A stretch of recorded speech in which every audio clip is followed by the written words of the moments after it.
Hello student, class 6 chapter 4 map. अब हमने 3 chapter complete कर दिए। एक बार मैं इस मैप चैप्टर को स्टार्ट कर देता हूँ। क्लियर? सो नाउ स्टार्ट करता हूँ आज। और हम देखो यहाँ पर ये इस चैप्टर को करने के बाद में फिर हम चेंज करेंगे, मतलब कि इसके दूसरे पार्ट्स को लेंगे। You have learn in the previous chapter about the advantage of a globe. आपने ग्लोब के एडवांटेज देखे, आपने लैटिट्यूड लॉन्गिट्यूड के बारे में पढ़ा, कैसे किसी स्पेसिफिक लोकेशन को आप आइडेंटिफाई कर सकते हैं और कैसे किसी स्पेसिफिक लोकेशन को ट्रेस कर सकते हैं, और ईस्ट वेस्ट नॉर्थ साउथ, और कैसे ट्रिगर आउट किया जाता है किसी टाइम लाइन को, और स्पेसिफिक टाइम लाइंस कितनी होती है, वो टाइम लाइन क्यों होती है, ठीक है।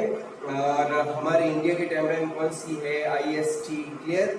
सो इन सब के बारे में हमने पढ़ा था। However the globe has limitations as well, पर ग्लोब की भी कुछ लिमिटेशंस हैं। ग्लोब भी आपको जो है वो एक निश्चित या सीमित मात्रा में ही जानकारी दे पाता है। Globe can be useful when we want to study the earth as whole. जब हम पूर्ण रूप से केवल अर्थ के रूप में अध्ययन करना चाहते हैं, तो वो अर्थ के आकार की होती है, अर्थ की तरह रोटेट करती है, अर्थ की तरह वहां पर कॉन्टिनेंट्स हैं। क्लियर?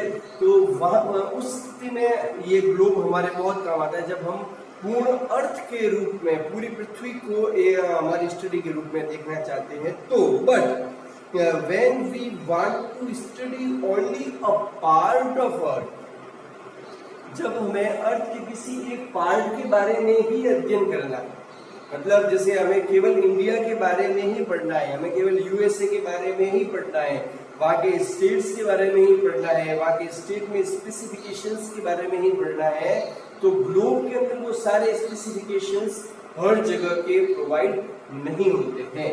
क्लियर?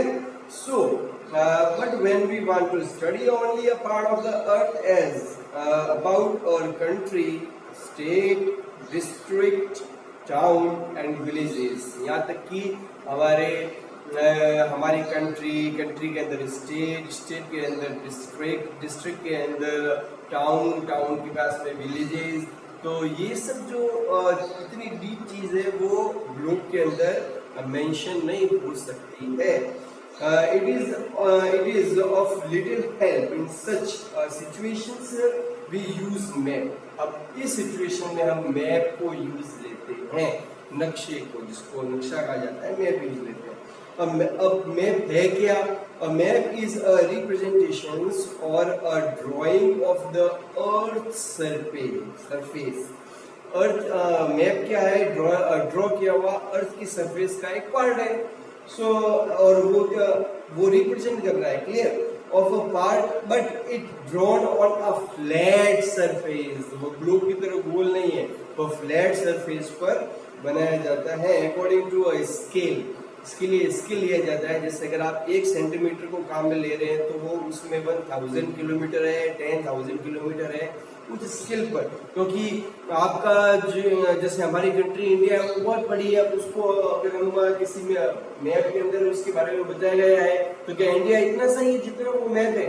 नहीं, हमने एक स्केल ली है। उस स्केल में हमने डिस्क्राइब किया है कि अगर यहाँ 1 सेंटीमीटर 15,000, 20,000, 50,000 किलोमीटर के इक्वल है, तो इस तरह से हम स्केल के अकॉर्डिंग जो है वो उस मैप को बनाते हैं।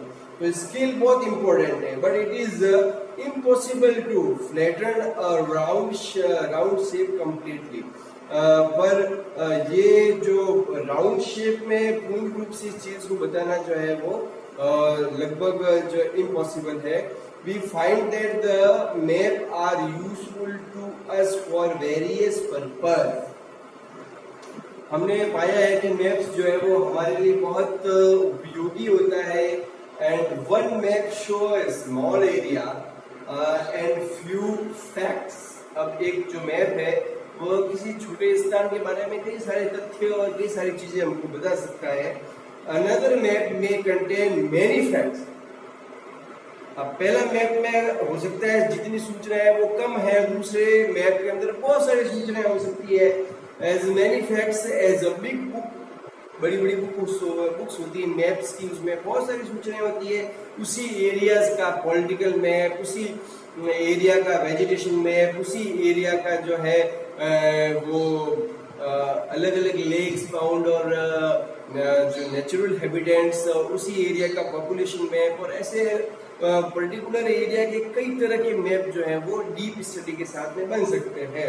So one map show small area and few facts, और दूसरे के अंदर बड़े बुक के अंदर हम किसी स्पेसिफिक एरिया या एरियाज का अलग अलग अध्ययन कर सकते हैं। When many maps are put together, जब बहुत सारे मैप्स को एक साथ रखा जाता है, we get an atlas, उसको एटलस कहा जाता है जब बहुत सारे मैप्स मिलते हैं। Atlases are various sizes, atlas अलग अलग साइजेस में होते हैं और अलग अलग मेजरमेंट्स में होते हैं, drawn on the different scales, और सबकी स्केल्स जो होती है वो अलग अलग होती है। Maps provide more information, map से हमें कई तरह की जानकारी मिलती है देन अ ग्लोब, ग्लोब से भी ज्यादा जानकारी हमें मैप से मिलती है अगर हम डीप स्टडी करना चाहते हैं तो। They are of different types, some of them are described below. अब वे अलग अलग तरह के होते हैं, जैसा कि मैंने आपको कहा कि फिजिकल मैप होते हैं, पॉलिटिकल मैप होते हैं, और भी कई तरह के मैप होते हैं जब हम आगे इसके बारे में अध्ययन करेंगे। और उन मैप्स के अंदर जो है वो, जैसे कि पहला दिया हुआ है फिजिकल मैप, तो मैप शोइंग नेचुरल फैक्टर्स, इसमें नेचुरल फैक्टर बताए जाते हैं जैसे कि माउंटेन है, प्लेटूज है, प्लांट्स है, रिवर्स है, ओशंस है, are the called the physical of the relief maps. जब इन सब चीज़ों का उसके अंदर ब्यौरा दिया हुआ होता है, इंडिकेशन दिया हुआ होता है, लोकेशन दी हुई होती है, मेंशन किया हुआ होता है, तो वो पॉलिटिकल मैप्स फिजिकल मैप्स कहलाते हैं। पॉलिटिकल मैप्स में map shows cities, towns, village and the different countries and the states, और स्टेट्स की बाउंड्रीज भी दी हुई होती है उसमें। The word with their boundaries are called the political map। किस पूरे वर्ल्ड के अंदर इंडिया की बाउंड्रीज यहाँ तक है, इंडिया में स्टेट की बाउंड्री यहाँ तक है, तो सारी बाउंड्रीज दी रखी होती है उसके अंदर। अर्थमेटिक मैप्स के अंदर some maps focus on the specific information such as road।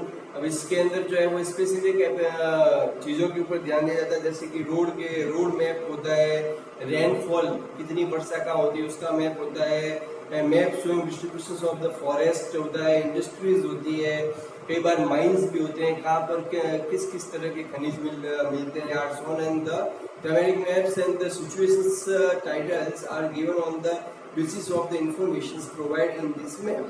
और इन मैप्स के अंदर कई सारी इंफॉर्मेशन दे रखी होती है जैसा कि आपने वो ऊपर पढ़ा। There are 3 components of the map. Map के अंदर 3 कंपोनेंट्स होते हैं मेनली, डिस्टेंस, डायरेक्शंस और सिंबल।